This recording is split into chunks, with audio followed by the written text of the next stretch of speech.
Olá, pessoal, tudo bem com vocês? Estamos aqui para mais uma videoaula, né? Iniciando aí um novo mês, né? Um novo ciclo de aulas. Vamos lá? Vem comigo? Vamos embarcar nessa jornada histórica. Vamos lá. A gente vem estudando grandes civilizações, estudamos os egípcios, os mesopotâmios, os povos nativos, né? Os impérios da América, incas, maias e astecas, e estudamos também os nativos do Brasil, né, a população indígena brasileira. Hoje a gente vai falar de uma grande civilização que tem tudo a ver com a nossa cultura, com a cultura do mundo ocidental, né? A civilização grega. Então vem comigo, vamos lá. Bom, primeira coisa que a gente tem que falar é localizar essa civilização, esse povo que a gente vai estudar. E os gregos estão aqui, ó, no sul da Europa, na Península Balcânica. Península, gente, é esse pedaço de terra aqui, ó, que adentra, tá vendo? Ao mar, ó, tá vendo? Ó? Um pedaço de terra aqui que adentra o mar, tá bom? Bom, essa é a Península Balcânica, que é onde se localiza a Grécia. Bom, península eu coloquei aqui para vocês, tá bom? Uma explicaçãozinha, um braço de terra que avança sobre o mar, tá vendo? Ó? Tá? Outros exemplos aqui de península para vocês verem depois. Bom, o território grego, ele é muito montanhoso, tá? Portanto, isso dificulta a agricultura. Não é que não existia, existia, mas dificulta. Portanto, o solo é rochoso, as terras são menos férteis, tá? A Grécia é formada por uma parte insular, formada por ilhas, tá? Tem todo um litoral recortado, olha, portanto, propício para navegação. A gente tem o Mar Adriático, o Mar Egeu, o Mar Mediterrâneo. Então, um forte comércio marítimo os gregos desenvolveram, praticavam, tá bom? E o fato de ser muito montanhoso acabava isolando uma cidade-estado da outra, uma cidade da outra. A gente vai falar disso, tá bom? Bom, devido a esse relevo montanhoso e a certa distância entre uma cidade, dificuldade vamos dizer assim,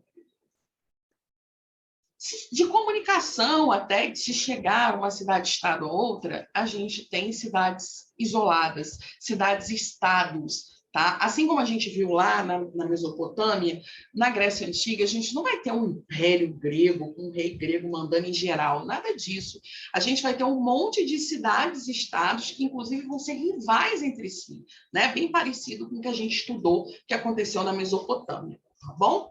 Aqui vocês já conseguem visualizar isso. Então, elas são independentes e elas são, até, na maioria das vezes, rivais, tá? O litoral muito recortado, tá? Mar Jônico, Mar Egeu. Aqui vocês podem ver a facilitação do comércio, a navegação.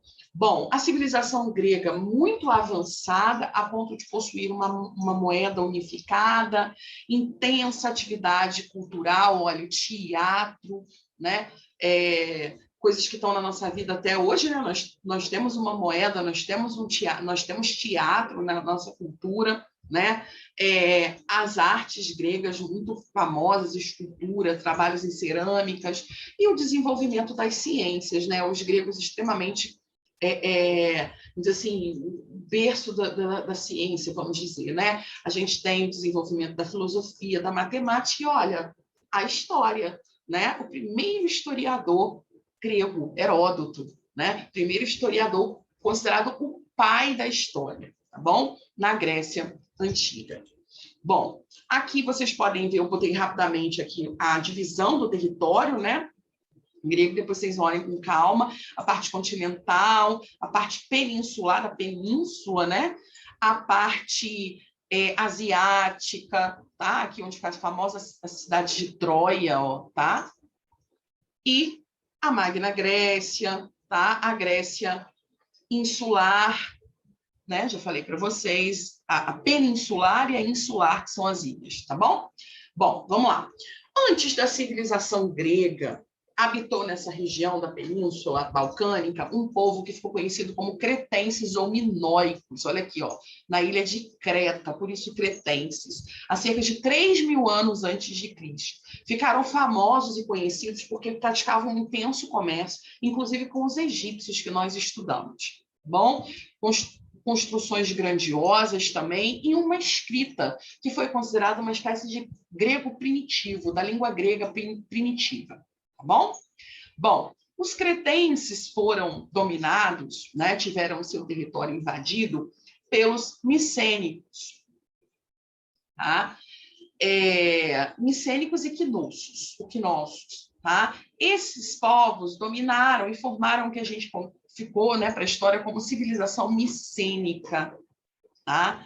Esses povos tinham traços culturais, eles eram parecidos e a gente chama de civilização micênica porque o berço dessa mistura desses povos, desses primeiros povos na Grécia, se deu com a formação da cidade de Micenas, tá? Em Micenas, por isso micênicos. Professor, eu tenho que saber muita coisa sobre eles? Não, são a civilização primitiva da Grécia, cretenses e depois micênicos. O que eu tenho que saber mesmo sobre povos? Esses 4 aqui, ó. Os 4 povos que deram origem ao povo heleno ou povo grego. Heleno, porque os gregos não se entendiam gregos, eles se entendiam helenos. Eles chamavam um lugar onde eles habitavam de Hélade, portanto, helenos, habitantes da Hélade. Tá? Então, os 4 povos que se misturaram e deram origem, né, à civilização grega foram esses 4 povos indo-europeus aqui. Os aqueus, que foram dominados depois pelos eólios, os eólios dominados pelos jônios e os jônios dominados pelos dórios, tá bom?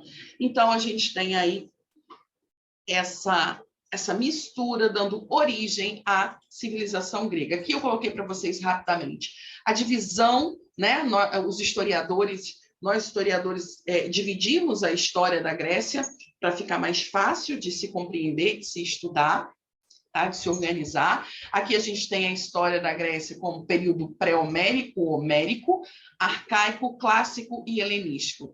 A gente vai ver coisas importantes que aconteceram e que nos influenciaram diretamente em cada um desses períodos, a partir do período homérico, tá bom? Bom, agora, professora, fala para mim como é que eles viviam, como é que eles se organizavam. Então, vamos lá. Primeira forma de organização do povo grego se deu no período que a gente chama de homérico. Por que esse período tem esse nome, professor? Isso é importante. Por conta de um poeta da época chamado Homero. Homero escreveu 2 narrativas, 2 histórias, 2 poemas, chamado Ilíada e Odisseia. Vocês já devem ter escutado falar sobre, né? E nessas obras, ele conta a história da época. Ele narra, por exemplo, a história da Guerra de Troia, né? Ele narra a volta, né, que foi dada, né, por um famoso herói da época, né? Voltando para casa, né? Voltando para, enfim, várias aventuras de heróis, de semideuses, enfim. Importantíssimo. Por quê? Porque retrata o contexto da época, principalmente aí nesse contexto, a famosa Guerra de Troia. Bom,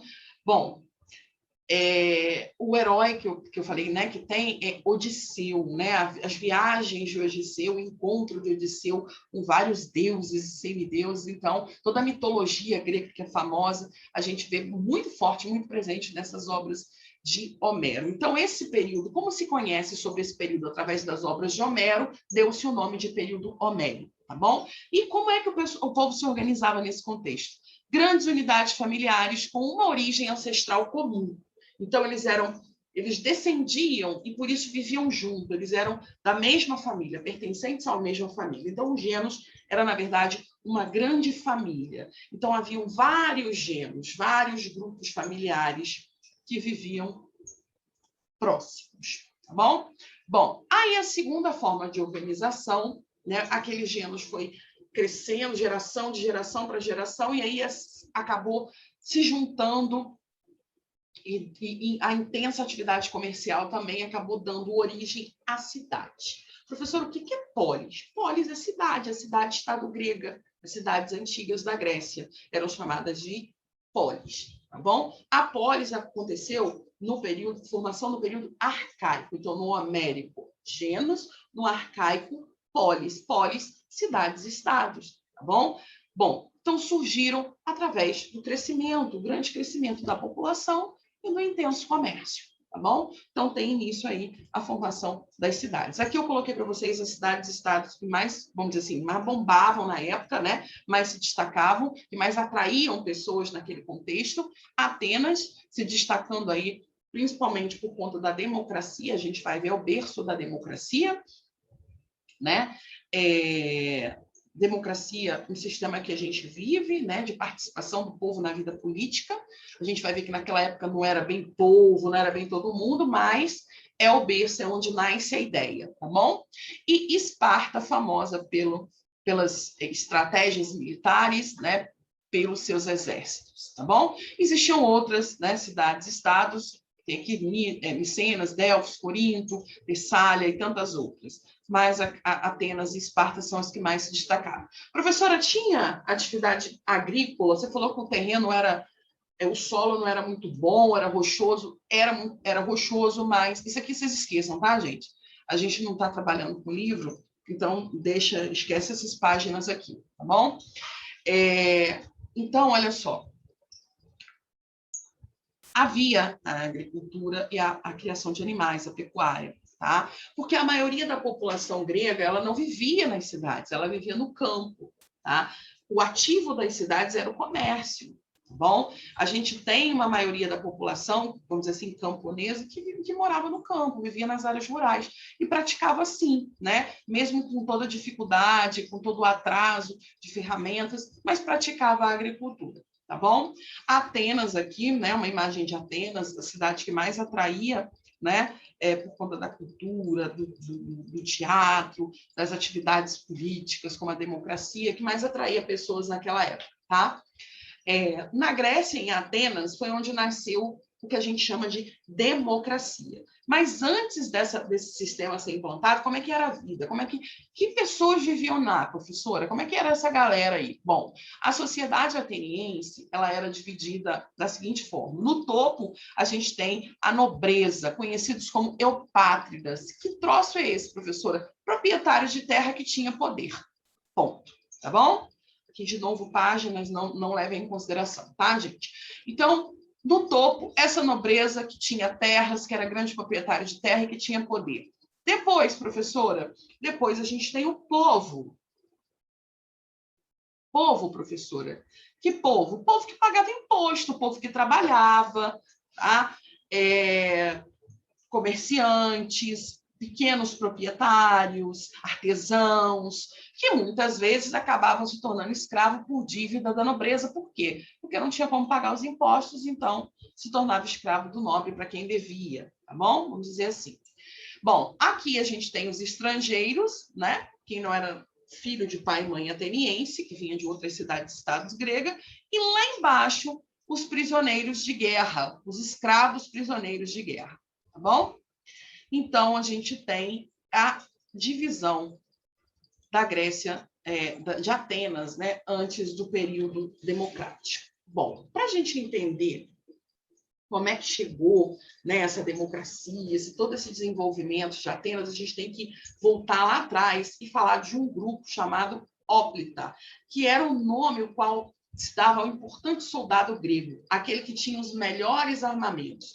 No período arcaico, apenas os membros da aristocracia podiam ser hóplitas. Professora, calma aí, não estou entendendo. Só podia ser hóplita, só podia ser soldado grego quem tinha terra, quem era proprietário de terra. Tá? Com o passar do tempo, é que a população mais simples, os pequenos proprietários, outros começaram a fazer parte desse exército, mas a princípio só quem era proprietário de terra, tá bom? Começa a surgir, então, um sentimento de igualdade entre os membros do exército, independente se era grande proprietário ou pequeno proprietário. Então, começa só com grande, depois outros vão entrando, e aí nasce o sentimento de pertencimento ali, independente de ser dono de terra ou não, tá bom? Por volta de 500 a.C., começa a acontecer em Atenas lutas sociais para diminuir as desigualdades, principalmente por parte do considerado povo. Quem era o povo em Atenas? Pequeno proprietário de terra, artesão, comerciante e os óplitas, que eram os soldados gregos, tá? Bom, essas lutas sociais, como é que se conquista direito, gente, desde que o mundo é mundo? Lutando, né? Protestando, né? É só assim. Então, naquele contexto, o povo grego começou, considerado povo, começou a lutar pelos direitos. Eles exigiam o quê? Mais participação política, queriam um fim, principalmente do que mais pegava naquela época o povo, que era o quê? A escravidão por dívida, não ter dinheiro para pagar suas dívidas, não ter moeda para pagar suas dívidas, não ter como pagar as suas dívidas e terminar escravo de um nobre, né, de um aristocrata, tá bom? Então, eles queriam o fim dessa escravidão por dívida e queriam participar mais da vida de Atenas. Bom, para controlar essas revoltas, né, foi criado uma figura, surgiu uma figura política importante, um cara, né, importante, um cargo importante, chamado de legislador, tá? Ele era o encarregado, de criar as leis da cidade. Olha que legal, né? Não existe hoje o que a gente chama de poder legislativo. Quem é o poder legislativo? Deputados, senadores, né? Deputados federais lá em Brasília, estaduais, né, nas assembleias de cada estado, nos municípios da nossa cidade tem os vereadores, eles são o que compõem o legislativo, eles são o legislativo. Aqui a gente está falando de um primórdio, falando de legislador, né? Então figura lá um cara que ia elaborar as leis para a cidade de Atenas, tá bom? E isso foi criado durante o governo de um cara chamado Solo, as reformas de Solo. Então, para tentar acalmar, peraí, não, então tá. Então, vocês querem mais participação? Então, eu vou chamar um fulano aqui, um legislador, né, uma figura aqui, esse cara vai colocar aí, vai escrever quais serão as leis da cidade, tá bom? Então, as reformas de Solo, apesar de ter começado, de ter surgido a figura do legislador, ela não foi suficiente,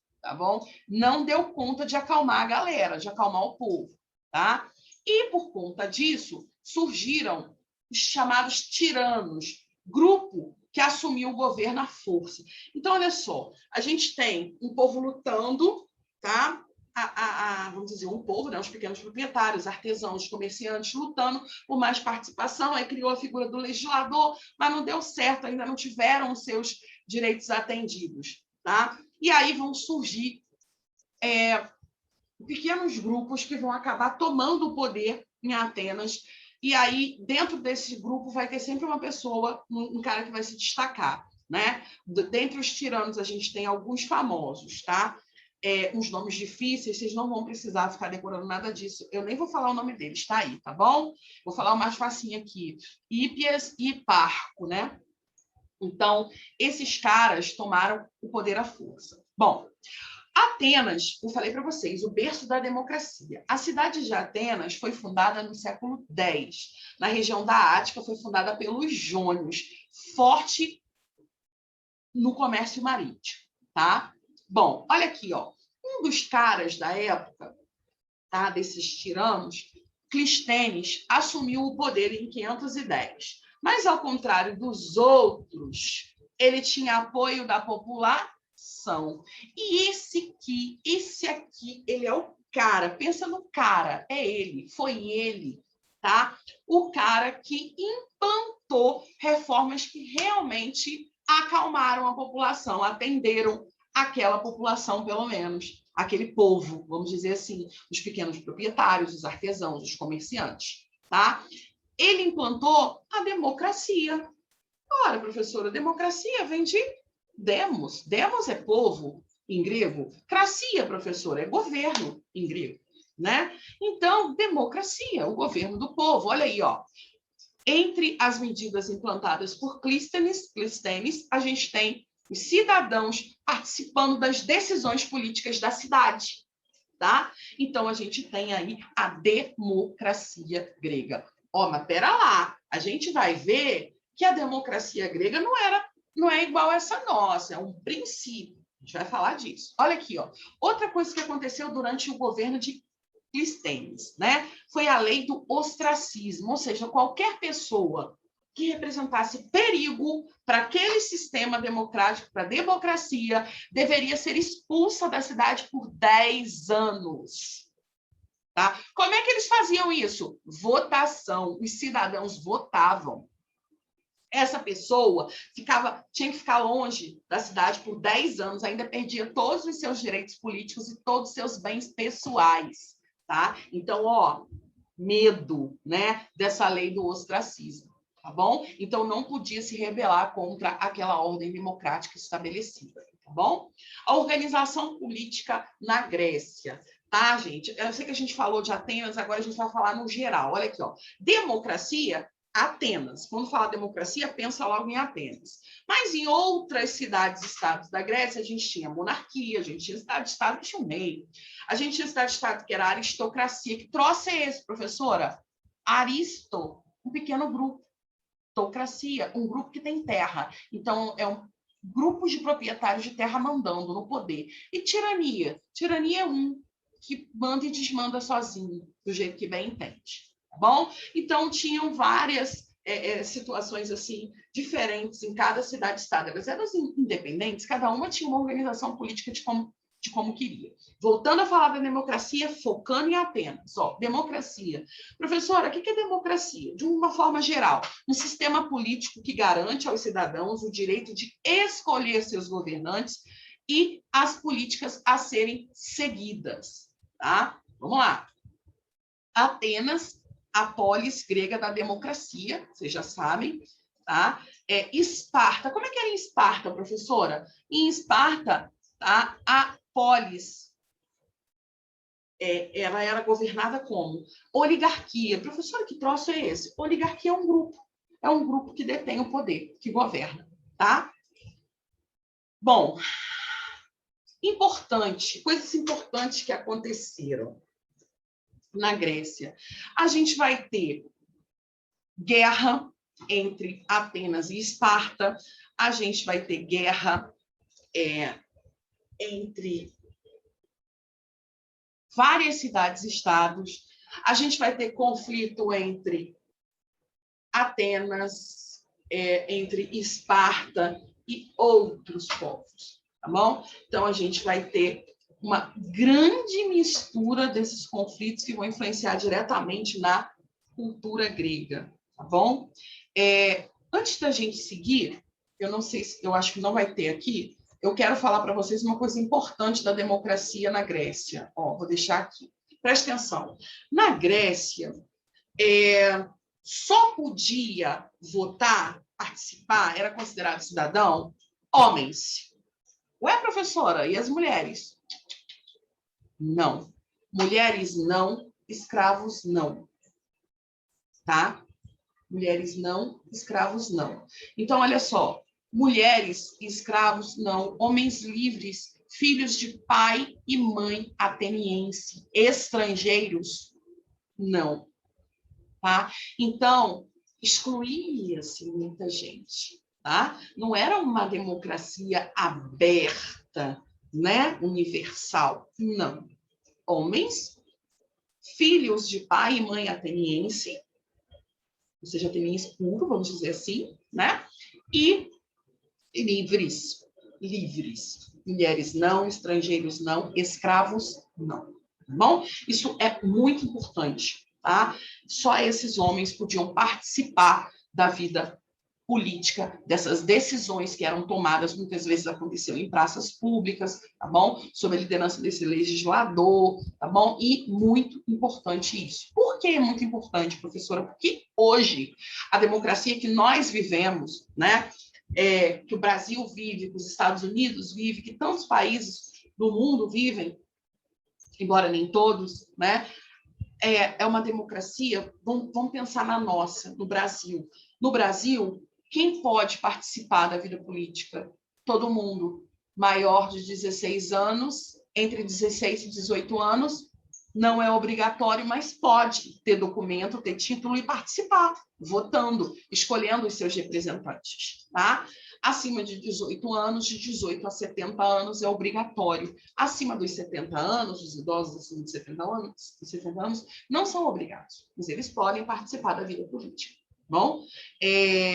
E todo mundo, alfabetizado ou não. Durante um tempo da nossa história do Brasil, as pessoas que não eram alfabetizadas ficaram excluídas do processo. Nós, mulheres, durante muito tempo ficamos excluídas. Hoje, não. Hoje, a nossa democracia realmente, vamos dizer assim, pelo menos na teoria, né, alcança a maioria das pessoas. Homens, mulheres, a partir, vamos dizer assim, dos 18 aos 70, de forma obrigatória. Tá bom? Bom, vamos lá. Seguindo para a gente acabar, que nosso tempo já está em cima, a influência da cultura grega, né? A importância dos gregos interferindo na nossa vida. Olha que legal. A nossa língua portuguesa, ela tem origem na língua no latim, tá? Então, não só o português, mas o inglês, o francês... Desculpa, o inglês não, gente, pelo amor de Deus, desculpa. Ó.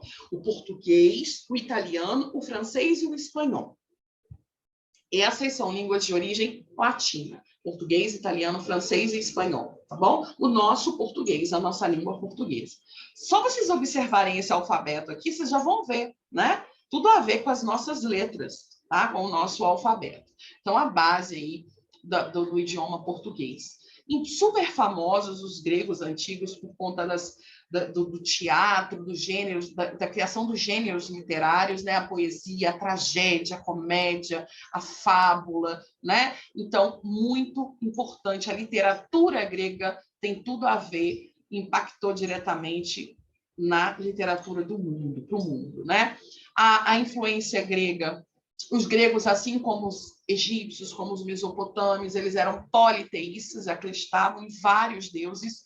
Os deuses gregos são deuses que têm características físicas e emocionais, né? Dos homens, eles amam, eles casam, eles têm filhos, eles odeiam. Então, a figura, a parte física é como se fosse um humano, né? Mas com superpoderes, vamos dizer assim. A mitologia grega é muito famosa, muito interessante. Tá bom? Eles criaram vários mitos, várias histórias, né, que contam, explicam determinados acontecimentos. Quem tiver curiosidade, né? Depois pesquisa, coloquei aqui para vocês alguns importantes, né? Zeus, que é o pai dos deuses, vamos dizer assim, né? Hera, Ares, Poseidon, né? E tantos outros aqui embaixo, semideuses, né? Como Hércules, tá? E tantos outros. Então, fica a dica aí, quem gosta, né? Pesquisar. Aqui os créditos de onde eu tirei esses slides e as imagens, isso é importante, né? Não é criação minha. E fim, né? Só que não, né, gente? Olha, vocês têm aí exercícios para fazer, apostila nova para ler, exercícios na apostila, os formulários, né? Assistam essa aula quantas vezes for preciso, façam os formulários, estudem, né? É a sua vida, né? Conhecimento sempre é importante, conhecimento é algo que ninguém pode tirar da gente, né? Ninguém pode levar da gente, a gente leva para a vida, isso faz uma diferença muito grande, tá bom? Se protejam, se cuide, ó. Um beijo grande, até a nossa próxima aula, tá?